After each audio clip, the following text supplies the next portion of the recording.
പ്രശാന്തേ, ഓ മഹാരാഷ്ട്ര തിരഞ്ഞെടുപ്പ് കഴിഞ്ഞു. വലിയ അട്ടിമറി വിജയം അവിടെ NDA മുന്നണി കരസ്ഥമാക്കി. ഇപ്പോൾ മഹാരാഷ്ട്രയും ഇന്ത്യയും നേരിടുന്ന ഒരു ചോദ്യം, നമ്മുടെ മാധ്യമങ്ങളൊക്കെ ഇന്ന് വലിയ ആകാംക്ഷയോടെ ഉയർത്തിയിരിക്കുന്ന ചോദ്യം, ആരായിരിക്കും മഹാരാഷ്ട്രയുടെ മുഖ്യമന്ത്രി എന്നാണ്. അതോടൊപ്പം തന്നെ തീർച്ചയായിട്ടും മഹാരാഷ്ട്ര ആയതുകൊണ്ട് പ്രസക്തമായൊരു ചോദ്യം കൂടിയുണ്ട്. ദയനീയമായ പരാജയത്തിനൊടുവിൽ ആരായിരിക്കും മഹാരാഷ്ട്രയുടെ പ്രതിപക്ഷ നേതാവ്? ഈ രണ്ട് ചോദ്യങ്ങളെ എങ്ങനെയാണ് പ്രശാന്ത് സമീപിക്കുന്നത്? വളരെ പ്രസക്തമായ ചോദ്യങ്ങളാണ്. ഈ മഹാരാഷ്ട്രയിൽ ഇപ്പോൾ 2/3 ഭൂരിപക്ഷം നേടിയാണ് NDA മുന്നണി അധികാരത്തിലെത്തിയിരിക്കുന്നത്. BJP ഒറ്റയ്ക്ക് തന്നെ കേവല ഭൂരിപക്ഷത്തിന് ഒരു 10-12 സീറ്റ് അല്ലെങ്കിൽ ഒരു 10-15 സീറ്റ് പുറകിൽ നിൽക്കുകയാണ്. അതുപോലെ തന്നെ NDAയിൽ മത്സരിച്ച ഷിൻഡേ വിഭാഗം ശിവസേന, അവർക്കും 10-57 സീറ്റുകളുണ്ട്. അതുപോലെ അജിത് പവാർ വിഭാഗം NCPയിലെ അവർക്കും നല്ല സീറ്റുണ്ട്. ഈ നിലവിൽ അവിടെ മുഖ്യമന്ത്രി അറിയാലോ, പിന്നെ ഈ ഷിൻഡെയാണ് രണ്ടാമത്തെ ഏറ്റവും വലിയ ഒറ്റക്കക്ഷി. ഇവർക്കും മോശമല്ലാത്ത സീറ്റുണ്ട്. അവരുടെ സീറ്റിൻ്റെ എണ്ണം ഞാൻ പറയാം, ഇടയ്ക്ക് വരും. നിലവിൽ അവിടെ മുഖ്യമന്ത്രി ഷിൻഡെയാണ്, ശിവസേന നിന്ന് ഷിൻഡെയാണ്. ഫട്നാവിസ്, നേരത്തെ അവിടെ BJPയുടെ മുഖ്യമന്ത്രിയായിരുന്ന ദേവേന്ദ്ര ഫട്നാവിസ് അവിടെ ഷിൻഡെയുടെ കീഴിൽ ഉപമുഖ്യമന്ത്രിയായിട്ട് ആണ് ഈ കഴിഞ്ഞ ഇതിൽ പോയത്. കഴിഞ്ഞ ടേമിൽ അവരങ്ങനെയാണ് ഭരിച്ചത്. ഇപ്പോൾ BJP ഇത്രയും സീറ്റുകൾ കൂടി വരികയും ഏതാണ്ട് കേവല ഭൂരിപക്ഷത്തിന് അടുത്തെത്തുകയും ദേവേന്ദ്ര ഫട്നാവിസ് ഉൾപ്പെടെയുള്ളവർ വലിയ വിജയം നേടുകയും ചെയ്തപ്പോൾ സ്വാഭാവികമായിട്ടും അവർ മുഖ്യമന്ത്രി സ്ഥാനത്തിന് അവകാശവാദം ഉന്നയിക്കാൻ സാധ്യതയുണ്ട്. അവകാശവാദം ഉന്നയിച്ചു കഴിഞ്ഞു എന്ന് തന്നെ പറയാം. ഷിൻഡെ വിഭാഗവും അതുപോലെ മുഖ്യമന്ത്രി, കാരണം ഷിൻഡെയുടെ ഭരണ മികവിലാണ് ഇത്രയും വലിയ വിജയം NDAക്ക് ലഭിച്ചത് എന്ന് അവരും അവകാശപ്പെട്ട് കഴിഞ്ഞു. അതുകൊണ്ട് ഷിൻഡെ മുഖ്യമന്ത്രിയാണ് എന്ന് ചില MLAമാർ അത്യാവശ്യം ഫ്ലെക്സൊക്കെ വെച്ച് തുടങ്ങി. അപ്പോൾ അജിത് പവാറിനും മോഹങ്ങളുണ്ട്. അജിത് പവാർ പിന്നെ അത്ര ഈ ഷിൻഡെയെ പോലെ അങ്ങനെ വലിയൊരു അവകാശവാദം ഉന്നയിക്കുന്നില്ല. ഈ സാഹചര്യത്തിൽ അമിത്ഷാ, നമ്മുടെ BJPയുടെ ഇപ്പോൾ കേന്ദ്ര ഏറ്റവും വലിയ, മോദി കഴിഞ്ഞാൽ അടുത്ത നേതാവ് അമിത്ഷായാണല്ലോ. BJP അധ്യക്ഷൻ ഇപ്പം അദ്ദേഹം മന്ത്രിയായി ചുമതലയേറ്റതുകൊണ്ട് BJP അധ്യക്ഷനായിരിക്കുന്ന നഡ്ഡയ്ക്ക് അധികാര പരിമിതിയുണ്ട്. അപ്പോൾ അമിത്ഷായാണ് ഈ കാര്യത്തിലൊക്കെ തീരുമാനമെടുക്കാൻ മിടുക്കൻ. അപ്പോൾ അമിത്ഷാ പൊതുവേ രാജ്നാഥ് സിംഗും നിതിൻ ഗഡ്കരിയൊക്കെ ആയിട്ട് ചർച്ച ചെയ്തിട്ടായിരിക്കുമല്ലോ ഈ കാര്യത്തിൽ തീരുമാനമെടുക്കുന്നത്. അപ്പോൾ അമിത്ഷാ പറഞ്ഞു അവർ 3 പാർട്ടികളുടെയും നേതാക്കൾ MLAമാർ ഇരുന്ന് സംസാരിച്ച് ഒരു സമവായത്തിലെത്തും. എന്ന് വെച്ചാൽ നിങ്ങൾ ആരും അവകാശവാദം ഉന്നയിക്കേണ്ട, ചർച്ചയ്ക്ക് ശേഷം നമുക്ക് തീരുമാനിക്കാം. കേന്ദ്ര നേതൃത്വത്തിൻ്റെ പ്രതിനിധികളും അതിലുണ്ടാവും. അപ്പോൾ ഒരു ചർച്ചയിലൂടെ മാത്രമേ മുഖ്യമന്ത്രിയെ തീരുമാനിക്കുകയുള്ളൂ എന്ന് അമിത്ഷാ വളരെ കൃത്യമായിട്ട് പറഞ്ഞു.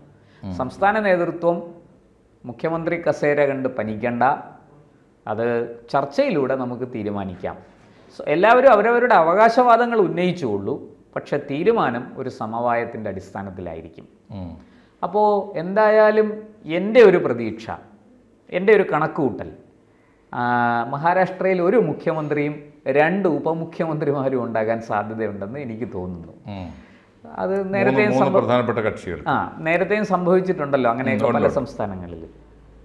ഇവിടെ തീർച്ചയായിട്ടും ഏതെങ്കിലും ഒരു കക്ഷി മുഖ്യമന്ത്രി സ്ഥാനത്തേക്ക് വരും. പിന്നെ ബാക്കി 2 കക്ഷികൾ ഉപമുഖ്യമന്ത്രി സ്ഥാനത്തേക്ക് വരും.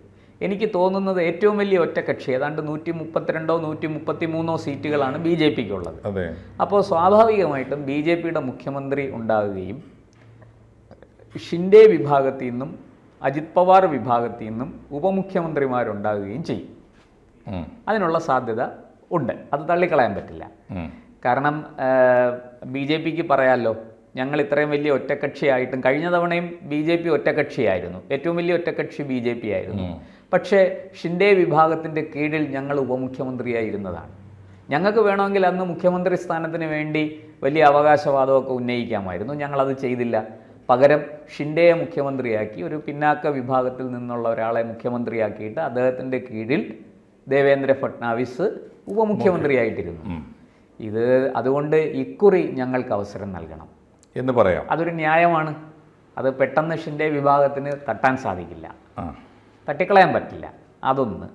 രണ്ട്, ഈ അജിത് പവാർ കുറച്ച് അസംതൃപ്തനൊക്കെ ആയിട്ട് നിൽക്കുകയാണ്. കാരണം അദ്ദേഹത്തിന് അറിയാം ഒരുപാട് MLA-മാർ കൂടെ ഇല്ല, അതുകൊണ്ട് വലിയ അവകാശവാദങ്ങളൊക്കെ ഉന്നയിച്ചാൽ അത് ഈ BJP-യും ശിവസേനയും വളരെ ഉണ്ടായ കാലം തൊട്ടേ അവർ സഖ്യകക്ഷികളാണ്. ശിവസേന ഉണ്ടായ കാലം മുതൽ BJP-യുടെ സഖ്യകക്ഷിയാണ് മഹാരാഷ്ട്രയിൽ. അപ്പോൾ അവരെ തമ്മിൽ പിരിക്കുക എന്ന് പറയുന്നത് അത്ര എളുപ്പമല്ല. ഇപ്പോൾ തമ്മിൽ പിരിക്കാൻ ശരത് പവാർ നോക്കിയിട്ടും ശിവസേനയിൽ നിന്നൊരു വിഭാഗത്തെ അടർത്തി BJP കൊണ്ടുപോയി. ശിവസേനയെ ഏതാണ്ട് ഈ ശരത് പവാർ കൊണ്ടുപോയ ശിവസേന വിഭാഗത്തെ ഏതാണ്ട് നിലംപരിശാക്കി. തെരഞ്ഞെടുപ്പ് കൂടെ കഴിഞ്ഞപ്പോൾ അവർ വലിയ പ്രതിസന്ധിയിലാണ്.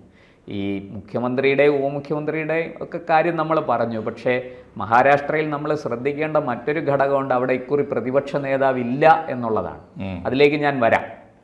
ഇപ്പോൾ ഇവിടെ ഒരു വരാൻ പോകുന്നൊരു പ്രതിസന്ധി എന്താണെന്നറിയോ? എനിക്ക് തോന്നുന്നു ഒന്ന് നമ്മുടെ രാഷ്ട്രീയക്കാരുടെ ഈഗോ വളരെ പ്രധാനമാണ്, പ്രത്യേകിച്ചും മഹാരാഷ്ട്രയിലെ രാഷ്ട്രീയ നേതാക്കളൊന്നും വെറും രാഷ്ട്രീയ നേതാക്കളല്ല. അതെ അതെ, അവർ വലിയ ലോകങ്ങളുടെ സാമ്രാജ്യങ്ങളുടെ അധിപന്മാരാണ് എല്ലാവരും.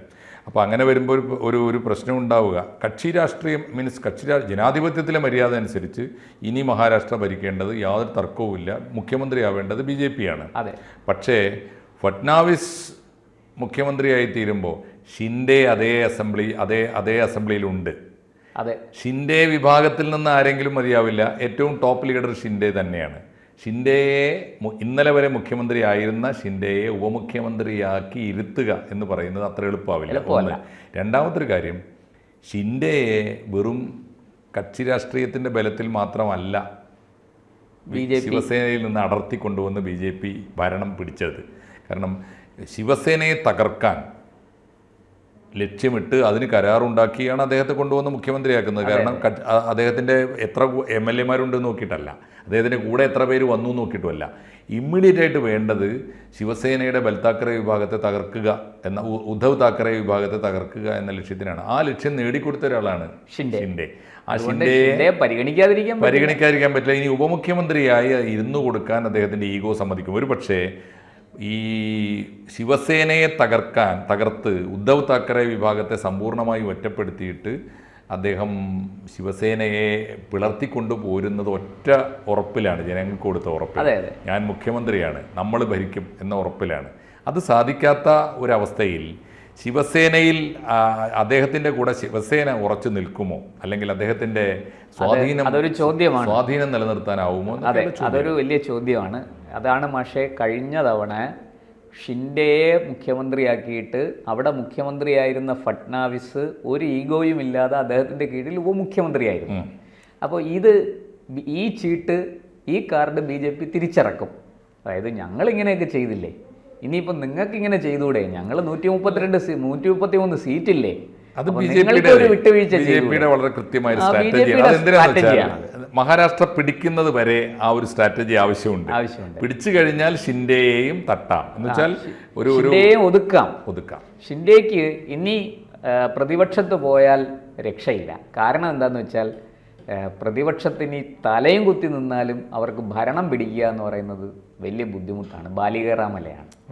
ഈ BJP-ക്ക് അവിടെ ജയിച്ച സ്വതന്ത്രരെ അത്യാവശ്യം കൂടെ നിർത്താം. കാരണം ഈ സ്വതന്ത്രരൊന്നും മുഖ്യമന്ത്രി പദം ചോദിക്കില്ല, മന്ത്രിപദം ചോദിക്കും, കൊടുക്കാം. എന്തായാലും ഇനി മറ്റൊരു വിഷയം കൂടിയുണ്ട് അതിനകത്ത്.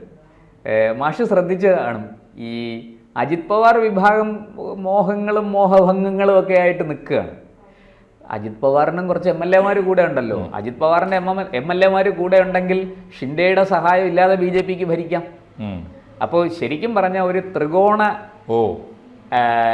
ഒരു കളി അതിനകത്ത്. ഇതിനകത്ത് ഈ പറയുന്നത് പോലെ ഷിൻഡെയ്ക്കും അജിത് പവാറിനും കൂടെ ഒരുമിച്ച് അപ്പുറത്തേക്ക് പോയാൽ ഈ പറയുന്നത് പോലെ ഉദ്ധവ് താക്കറയുടെയും ശരത് പവാറിൻ്റെയും കോൺഗ്രസിൻ്റെയും MLA-മാരുമായിട്ട് ചേർന്ന് ഈ രണ്ടുപേരും ഒരുമിച്ച് ചാടി അവിടെ ചെന്നാൽ മാത്രമേ BJP-യെ വെല്ലുവിളിക്കാൻ പറ്റൂ.